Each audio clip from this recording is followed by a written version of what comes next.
You will hear a number of different recordings and you will have to answer questions on what you hear.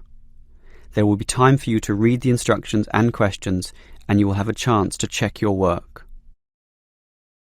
All the recordings will be played once only. The test is in 4 sections. At the end of the test, you will be given 10 minutes to transfer your answers to an answer sheet. Now turn to Section 1. Section 1. You will hear 2 teachers, Andrew and Katie, discussing the coming excursion of their language class. First, you have some time to look at questions 1 to 6. You will see that there is an example that has been done for you. On this occasion only, the conversation relating to this will be played first. Well, we have this school excursion plan, but when exactly is it? Is it this Tuesday or Wednesday? Well, it can't be Tuesday with the English tests taking place. Ah, right, not Tuesday but Wednesday. That's right, all day Wednesday, taking a bus outside the city. The excursion is on Wednesday, so Wednesday has been written in the space. Now we shall begin. You should answer the questions as you listen, because you will not hear the recording a second time. Listen carefully and answer questions 1 to 6. Well, we have this school excursion plan, but when exactly is it? Is it this Tuesday or Wednesday? Well, it can't be Tuesday with the English tests taking place. Ah, right, not Tuesday but Wednesday. That's right, all day Wednesday, taking a bus outside the city. And where are we going? Last month we went to Arthur Island, so this time we're going to the animal park. Arthur Island was okay, but it was too cold. Let's hope the weather for this week's excursion is better.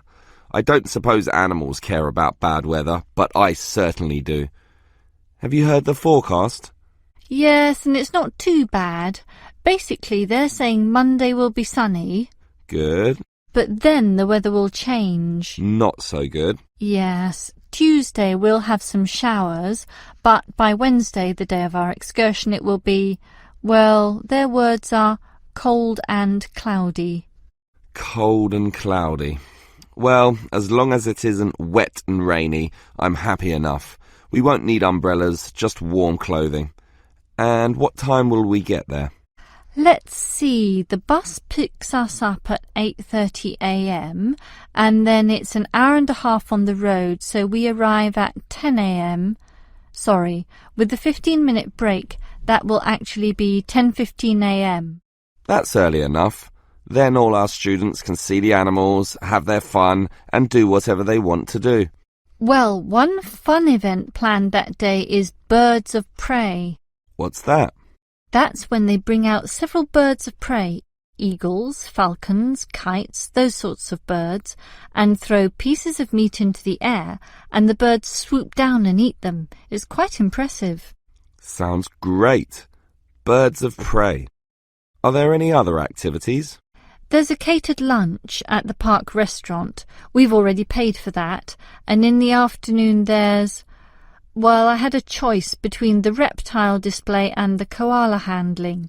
In the reptile display, the students can handle live pythons and various other snakes. Surely they'd rather hold koalas. I'm sure, but the koalas can't be handled unless the weather's sunny, and given the forecast, I thought it better to choose the reptile display. That's a shame. These Asian students would love the koala handling.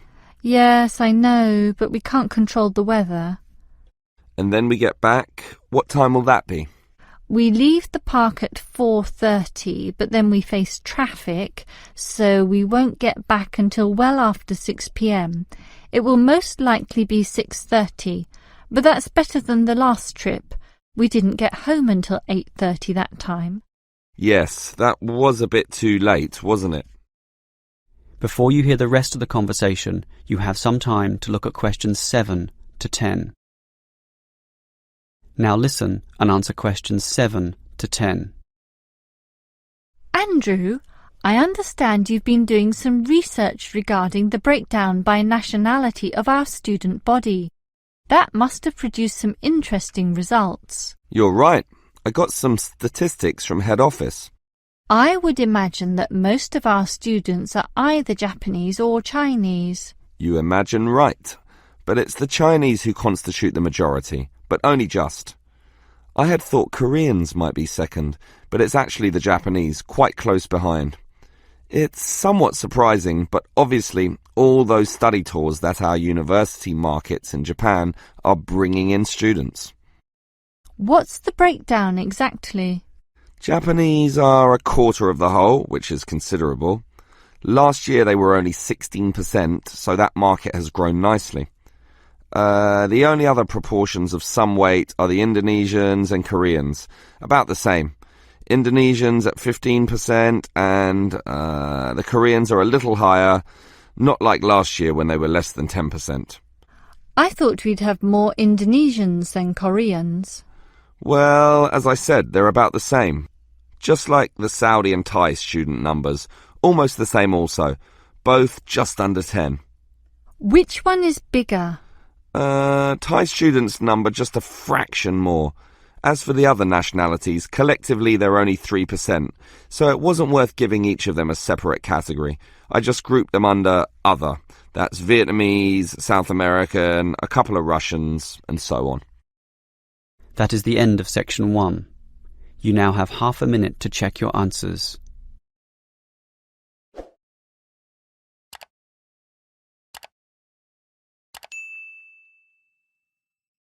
Now turn to section 2. Section 2. You will hear a representative from Easy Travel Travel Agency explaining to some customers the benefits of her company. First, you have some time to look at questions 11 to 15. Now listen carefully and answer questions 11 to 15. Hello everyone. Now you're here because you're interested in travel, right? And you're in the right place. For Easy Travel, we have the best deals for the best locations. We specialize in eco-travel, or holidays designed to get you amongst nature, ignoring the hustle and bustle of big cities. So whether you want to hike in Nepal, as many people do, or follow some jungle paths in the rainforests of Queensland, we can give you the best deal. If you look at our office here, you'll see our overseas consultants. That's for trips overseas, obviously, to Europe, to North America, but primarily for the Asian market, which is generally more popular in this part of the world. Most people like that touch of the Orient, right? But they also like the domestic market, since this country offers its fair share of beautiful natural vistas. What about the deserts, anyone? What about some striking red rock gorges? Then talk to our domestic consultants who can arrange anything you want. But they deal with the accounts in the morning, so you'll need to talk to them in the afternoon. And remember, our office doesn't open at night, sorry to say. Now, around the outskirts and outer regions of this city, there are many beautiful places that you might not be aware of, and the advantages of these regional locations are many. Mostly by being closer, some of them can be done in a day tour. Yes, it's fast and convenient with none of those long-haul bus trips which often leave you cramped and uncomfortable and stuffing heavy suitcases into luggage racks. But I should tell you about our buses, those that are needed for the somewhat more distant holiday destinations. They definitely do not suffer from those problems I just mentioned. We use the services of the famous Sleek Line Company, whose buses are known as the very best. Yes, they are big, yes, they are comfortable, but what makes them especially different is the personal attendant who accompanies the driver, ready and willing to serve you and ensure that your trip is the very best. So whether it's overseas or local, we can certainly give you what you want. Now, do you have any questions? Before you hear the rest of the talk, you have some time to look at questions 16 to 20. Now listen and answer questions 16 to 20. Right, let me orient you to our main easy travel office here. On this table right beside us are travel magazines for you to browse through, and on the wall next to that are many more for all parts of the world. Our 4 travel consultants sit over there on the other side of that long counter. That's right, 4 of them, side by side, all serving various regions. Now, let me tell you their specific functions. Firstly, the consultant on the left, next to the plant, is the local tours consultant, serving tours in the immediate vicinity of this city. Next to her is what we call regional tours, targeting the statewide options. Next to her is the interstate tours, and that can involve either buses or planes. In the former case, utilising the Sleek Line bus service, as you know. And finally, next to her in the corner is General Inquiries, which is self-explanatory. If you have questions of a general nature, rather than one relating to specific destinations, you can go there. Now, as I said, we can do international tours, and for that you need our big office, just through that door, the one between those 2 plants. However, if your international tour is in the Asian region, which is generally our most popular option, then we deal with that in a separate room, the one opposite international tours, but not the corner one. Just go through that door on the left, the one next to that cupboard. The door next to that is, in fact, our general office, so please don't go through there.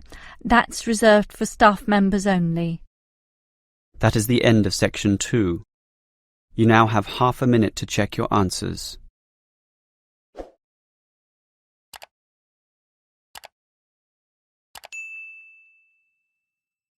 Now turn to section 3.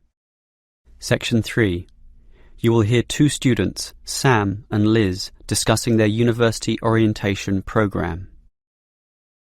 First, you have some time to look at questions 21 to 24. Now listen carefully and answer questions 21 to 24. Hi Liz, how do you feel about starting university here? A little bit nervous, but I'm confident I can handle it. This orientation program seems like it will help us a lot. Sure, I'm looking at the timetable here myself. It seems that there are choices available. I can see. So, what are you going to do Monday afternoon? In the morning we all have the opening lecture, but it looks like we have a choice later that day, as you said. Well, the careers lecture might be helpful, but I am interested in the uni tour. It's probably too early to be thinking of careers now anyway, and I want to know what's what at this new university, so I'm doing the tour. All right, I'll come along with you. Might learn something interesting. After all, we haven't seen much of this place yet, and we will be spending 4 years here. Tuesday is another full day too. In the afternoon there's a lecture about study skills, but that morning offers another choice. Library tour or student union induction? What do you think? I think the student union is very important, but we can go there any time, right? So we should take advantage of the library tour while it's being offered. Maybe the week after, you and I can go to the student union. Library it is then. Now, Wednesday has a free session in the morning, but after lunch there's a choice between visiting the computer lab or attending a lecture on our legal rights. Well, law and rights are important, but computers are the basis of everything these days, so I'm going to the computer lab. Don't you think knowing our legal rights is equally, if not more important? We live in a very litigious and complex society now. Sure, but it's something we can pick up later, so let's leave that one out. OK. Let me see the timetable. Thursday is a free day, and the week winds up with some celebrations on Friday afternoon. It looks like a fun choice too. There's either a barbecue on the main lawn or the dance. I never pass up the chance to eat something. What about you? If I can get a free meal, I'll take it any day, and I'm not good at dancing anyway. Well, that's that decided, right? Right. Before you hear the rest of the conversation, you have some time to look at questions 25 to 30. Now listen and answer questions 25 to 30. Guess what, Liz? There's another interesting thing in this orientation booklet, and it looks important, about a style guide. What's that? Take a look yourself. It seems to be a set of rules regarding how to present written work, essays and that sort of thing to the lecturers. They want a uniform style of presentation. I can see, so everything we hand in must have a header and a footer. A what? A header and a footer. The footer is at the bottom of the page and the header is at the very top. That's why they call it a header, you know, that little bit of writing giving details about the work. And they also want the word count. Why do they need that? I guess because the lecturers will specify the number of words they want for their assignment, and they want to be sure students follow this. And even the heading on the page has to be a specific dimension, 16 points and bold print and underlined. And subheadings are 14 points, and the font has to be Arial for everything.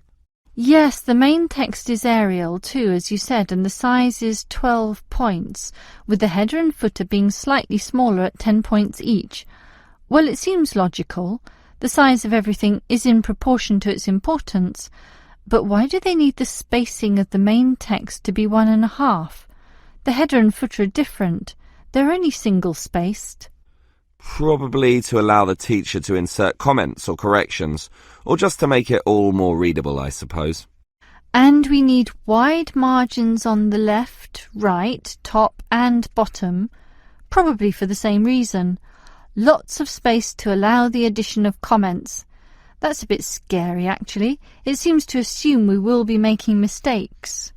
And look what they want in the header and footer. The header has the name of the work. Not the name of the teacher? No, the work, but surely the teacher's name must go somewhere. Ah, here it is. It goes in the footer. OK, I'd say this is all logical. If a page is lost, say falls to the floor, then with all this information it can always be traced back to the teacher involved. Right. As you say, all very logical. That is the end of section 3. You now have half a minute to check your answers.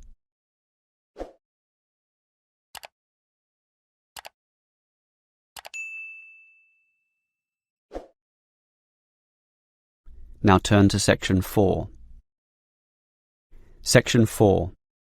You will hear a lecturer discussing public parks. First, you have some time to look at questions 31 to 34. Now listen carefully and answer questions 31 to 34. Most of us are familiar with a local park. We spend time there, play there, and have some of our best memories in these places. But what is a park? Basically, it can be defined as a natural, or at least semi-natural, piece of land, planted with a variety of trees, bushes and flowers, protected and reserved for the enjoyment of all citizens.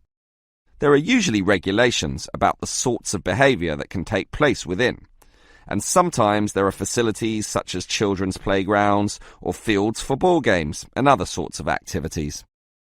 For this reason, if there is grass, it is kept short, and this also discourages the breeding of insect pests.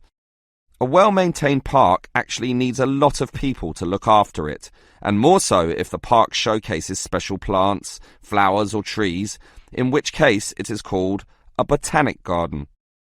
In complete contrast, if the park is big and remote enough, it is sometimes designated as a wilderness park, to be left completely alone and untouched, protected from all development in order to allow wild species, both plant and animal, to live undisturbed. But it is the urban park, the sort of park that most people are familiar with, that I want to talk about now. These preserve natural landscapes for the pleasure of the urban population, most commonly just for passive recreation. In other words, allowing people just to observe the trees and lie in the grass, and such passive recreation is certainly needed. Before you hear the rest of the lecture, you have some time to look at questions 35 to 40. Now listen and answer questions 35 to 40. Continuing on the subject of parks, it might surprise you to know that once there were none. 1,000 years ago, there was no need, since there were already extensive open spaces, forests and wilderness surrounding most cities and towns, for example in Europe. These dark, dank forests were large and even dangerous, full of wild animals and with the potentially fatal result of getting lost. Hence, fairy tales evolved about witches living in these areas and the wolves and bears which could threaten young children. However, with the rapidly increasing human population, the original wilderness and natural open spaces were intruded upon. Forests were cut down as population spread, and with them, urban pollution and further deforestation. But it was only with the advent of the Industrial Revolution that people realized natural areas needed to be preserved to give the populace access to the sort of nature that was fast disappearing due to the uncontrolled development and demand for resources. The first park expressly designed for that purpose is usually considered to be Prince's Park in Liverpool. This was in 1841 on land donated to the public by a rich iron merchant. With such a generous donation, worth about £50,000, the council decided to invest £5,000 of its own money in making it look good. Consequently, they hired a landscape designer, Joseph Paxton, who designed twisting turning pathways among shade-giving trees, all based around a central lake. In many ways, it became the prototype for all later large parks, including the famous Central Park in New York. But if we were to pick the park that most people are familiar with, it would be the much smaller neighborhood park. These can be tiny, but by being in the midst of extensive development and dense populations, they are increasingly seen as a refuge where one can get a glimpse of true nature. Many psychologists now maintain that this glimpse is necessary, for ultimately, as a species, we have an innate affinity for nature, and the concrete urban zoo clashes with our inner being. This has seen the rejuvenation of many urban parks that were once left to decay, for example, in New York or London, and indeed some cities such as Melbourne are known all over the world for their abundance of carefully maintained parks, including a world-famous botanic garden. That is the end of section 4. You now have half a minute to check your answers. That is the end of the listening test. In the IELTS test, you would now have 10 minutes to transfer your answers to the answer sheet.